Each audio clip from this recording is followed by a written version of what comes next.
Et moyennant quelques bonnes bouteilles, les femmes le libèrent. C'est symbolique, mais ça se produit de la même façon depuis le milieu du XVe siècle.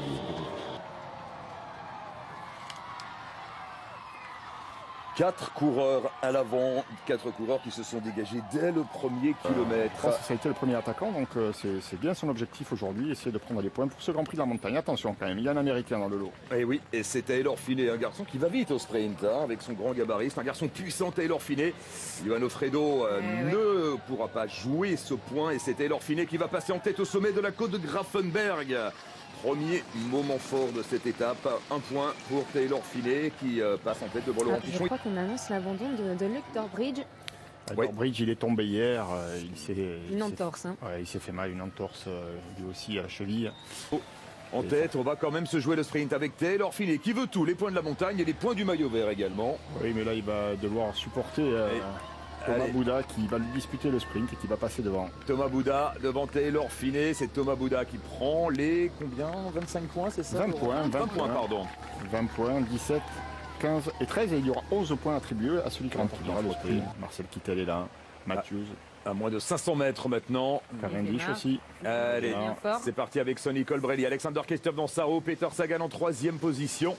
Sonny Colbrelli, est-ce que Christophe aura le coup de rein pour remonter l'Italien? Sonny Colbrelli toujours devant, non c'est Colbrelli qui prend la 4e place, non Christophe finalement.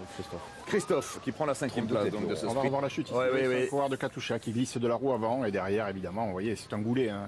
On s'empile, hein. On tire sur les freins et dès qu'on tire sur les freins, mais qui a demandé, qui s'est de nouveau arrêté à droite de la route là, quand je revenais aux côtés de Christopher Froome et qui semblait vraiment souffrir du dos et donc c'est un coup dur de nouveau hein, pour l'équipe Movistar avec le Costa Rica qui a été excellent hein, tout au long de cette année.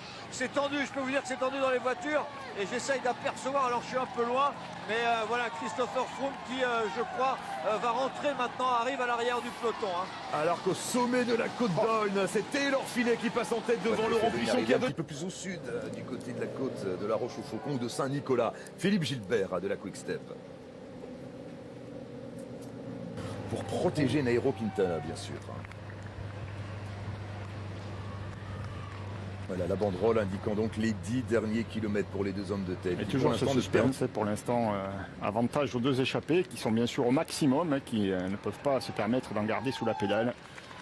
Ils vont être obligés de se livrer comme ça jusqu'au bout, on le voit à l'heure actuelle. C'est la Lotto Soudal hein, derrière qui est en train de faire le forcing avec Tige Benoît.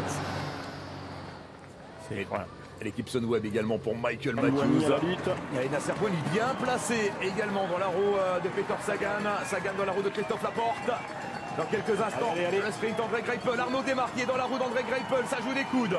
Dans quelques instants, c'est Sonny Colbrelli qui, le premier, lance son sprint. Peter Sagan qui tente de contrôler tout le monde. Peter Sagan en tête pour l'instant avec Sonny Colbrelli. Marcel Kittel. Ils sont tous là, les rois du sprint. Nasser Bouhanni également le long des balustrades. Nasser Bouhanni enfermé. Marcel Kittel surpuissant qui s'impose devant Arnaud Desmar. La 10e victoire d'étape dans le Tour de France.